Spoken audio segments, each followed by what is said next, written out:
Hello and welcome back to the final Fury Warrior Mythic commentary video for Uldir, and obviously this time we're looking at Gahoon. This is where I go over the fight from a progression standpoint, talking about my talent selection, my kind of rationale behind them, and generally how I approach the fight. So, starting with the talents, going top to bottom, I took Endless Rage, Double Time, Sudden Death, Warpaint, Carnage, Dragon's Roar, and Siegebreaker. Much like every other boss in this tier so far, Endless Rage is going to be the go-to talent on the level 15 row. Simply because it's the best all-round talent, single target, and generally AoE as well. War Machine has just seen little to actually, frankly, no use in all this so far. Given there's nothing important to CC with the stun, I'll be taking Double Time in the level 30 talents. Now, the choice between Sudden Death and Furious Slash is actually an interesting one here, because essentially the first 80% of the boss HP is dealing with orbs and kind of other mechanics of the fight. That DPS essentially doesn't really matter. The most critical part of the fight is the final 20% of the boss, and Furious Slash is actually the stronger talent for that final 20% because of haste, gives you more executes, more rampages, whereas Sudden Death procs seem to get eaten up. That being said, I still went with Sudden Death due to kind of talent familiarity, even though Furious Slash for me personally, it did seem a couple of hundred DPS ahead. Typically what we were finding as a guild, we were failing at mechanics in the last phase. It wasn't like we were doing everything perfectly and we just didn't have the DPS. We didn't have the DPS because people were fucking up essentially. So it was a case of the raid improves at the final phase, DPS improves, and we kill it, as opposed to me taking Furious Slash, which I haven't used for an entire tier, and I would probably fuck up and end up getting, you know, less DPS than I would with Sudden Death. Now I'm taking Warpaint next, although there is quite a lot of movement in this fight, especially if you're orb running and soaking the, I can't remember what they're called, the funny like capsule postules things. Taking Warpaint because the last phase is like a heavy triage phase. It's basically, you get a stacking debuff, which does, you know, obviously more damage each time. You will eventually triage down, and so Warpaint is just a really strong talent to help mitigate that damage. Similarly to Endless Rage, Carnage is just going to be the go-to talent here when comparing it to Massacre and Frothing Berserker. The choice next between Bladestorm and Dragon's Roar is quite easy for me, I think. I think Dragon's Roar is just the obvious choice because the ads aren't a big part of the fight. It's not like you have to essentially, you know, blow them up immediately. It's just a case of they spawn, they die within a couple of seconds, you know, a few GCD sometimes. And given the frequency of them as well, I think Dragon's Roar just is the better talent here. And again, on the level 100 talents, we'll be taking Siegebreaker because it's the strongest. Single target, AoE, kind of, it's just all around the best talent here. Okay, so to start the fight, I will be opening with a Strength pre-pot as opposed to a Bursting Blood, because once you get to 2 or 3 targets, the Strength pot immediately outscales the Bursting Blood. Bursting Blood only splits damage. And what you're going to be seeing me do in this first phase is largely just interrupting the terrors, slowing the Gahoonies with Piercing Howl, and just getting as much damage up as possible, making sure to drop the orbs in a sensible place. Jagger runs over me there, unfortunately, and spreads it to me. However, I don't have to come off the terror because there's no one on there with me, so I'm not going to hit anyone else next to it. I can just drop them there. Now, I'm going to be running the third orb. So I've done this fight so many times that I know if I start on the right-hand side and work my way across, I'll interrupt this next terror, slow those Gahoon ads, and then I'll start to run to my side because I know by the time I get kind of like a little way there that the orb will be deposited and it will be my go next. I'll get a Dragon's Roar on them, and then I know that, there we go, my orb now. So I'm running up here with you, the prop pally, and how we're doing this is basically we have a macro system, and when it's my turn, I'll get a Whisper macro, it will initiate this weak aura and tell me my orb's due.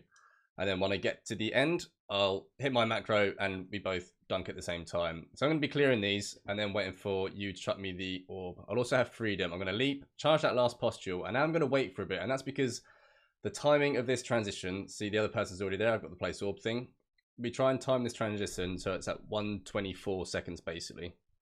And that's because it kind of fucks with the spell queuing in the next phase if you do it at the wrong time. And you'll see when I jump down, I jumped to the right-hand side of the postules, and that's because you get roots which go in between, so you don't want to get caught by the root. And I also hit my DR as I was jumping down because I'm kind of coming in a bit late and the beam damage is going off, making sure I don't get hit by any Gahoons whilst we just finish those up. I know there's quite a lot to take in there. Maybe I have to run another orb so I can talk about some more like positioning and stuff up there later. So I want to stay spread immediately for this. And I'm going to put cooldowns straight into the boss because I know Siegebreaker will be back up for the ad later, which is an important ad. So I'm going to be soaking as well on this first one. I'm going to be waiting for the wave to go out first, and then I'm going to be looking around the room, seeing where my soak's going to be.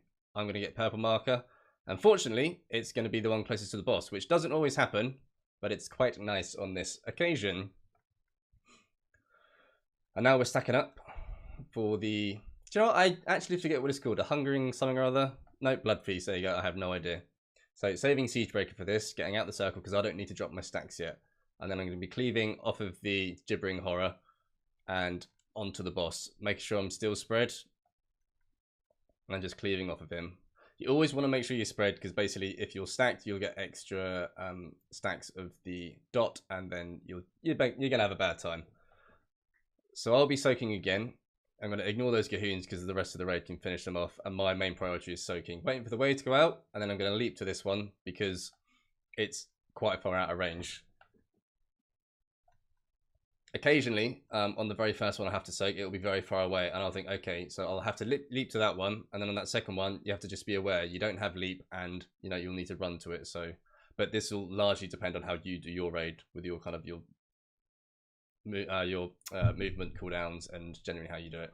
So this ad gets ignored because it gets killed by the beam. So I'm just going to get safe. So I've got this little weaker on the top left which says safe. That basically counts down when the wave's coming in. And safe means I'm not near anyone. So I'll be putting cooldowns into the boss here. Also popping Commanding Shout. Waiting for the AoE as to spawn. Saving Dragon's Roar for it. As soon as they do spawn, get a Cleave Rampage, Dragon's Roar, happy days. Although I think I might have missed them then. I think I missed them then. Yeah, the range on Dragon's Roar isn't great, but you just have to be careful when they spawn that they don't immediately fixate you, infest you, because you'll spawn more. So it's kind of, you know, the raid doesn't need my Dragon's Roar to kill it, so it's better to play it a bit safer there. So staying spread again for the wave, and then I'm going to be dunking the next orb. So I know, again, that after the wave, I got to start moving around to the right-hand side slowly, because the orb prior to me is going to get dunked. There it goes. So talking about the orb a little bit more. You'll notice the first time I did it, I did a leap and then a charge. You can charge and then leap, but I had it a couple of times where you do the charge and you try to leap, and then the leap would go on cooldown and you wouldn't actually move anywhere. It's a little bit buggy sometimes. And I'm also going to pop Enraged Regen a little bit early here and use the cyst to heal off of, because I've got 2 stacks of the debuff and it can hurt. This orb is going to be dunked straight away, no need to wait for timings. And you see I'm going to go around on the right hand side of that cyst so I don't get hit by any roots going in between. Going back on the boss, Siegebreakering into the boss, staying spread for the wave, and then we're going to stack up again.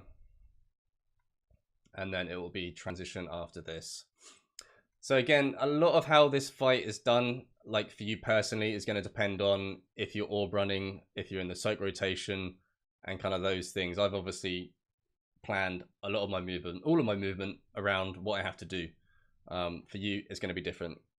So this Gibbering Horror, again, gets ignored. However, I'm not going to be putting cooldowns into the boss here because we're coming up to the last 20%, and you want all your cooldowns for the last 20%. That is the important part, not padding on the damage taken here.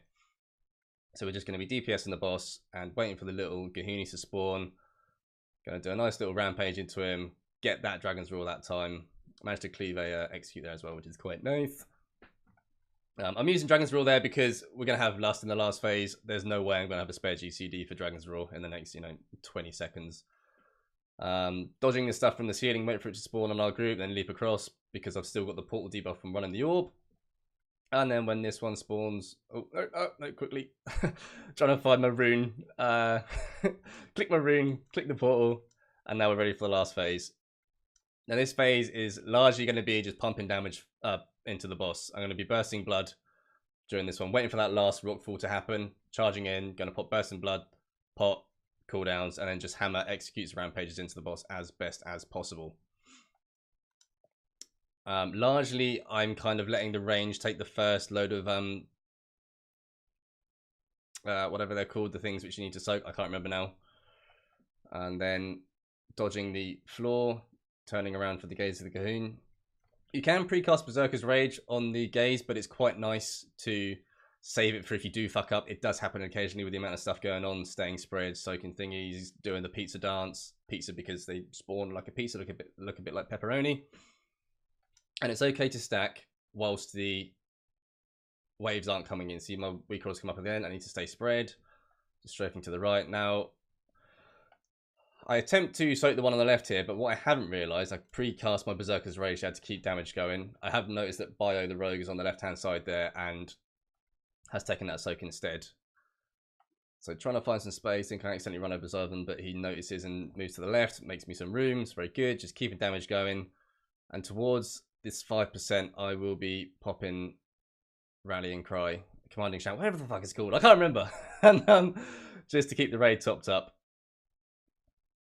There it goes, it's up. Turning my back for Gaze Gahoon, just pumping damage, trying to get as many rampages in.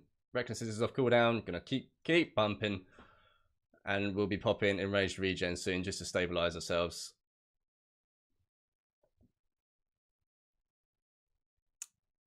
Doing the dance. I haven't actually managed to soak anything here because it's not been particularly convenient to do so. You can quite easily kind of like look at your timers or something, leap to try and soak something, and it, you know, you send a load of debuffs out because you're on top of people. So I've used my health stone as well. You want to be saving health stones and health pots in this phase, and it finally dies. So I hope you found some useful stuff from that. You'll notice when we were doing the soaks, I had a little weak aura pop above my head. That is actually like a custom weak aura where you have to put in which names are going to be soaking in which group.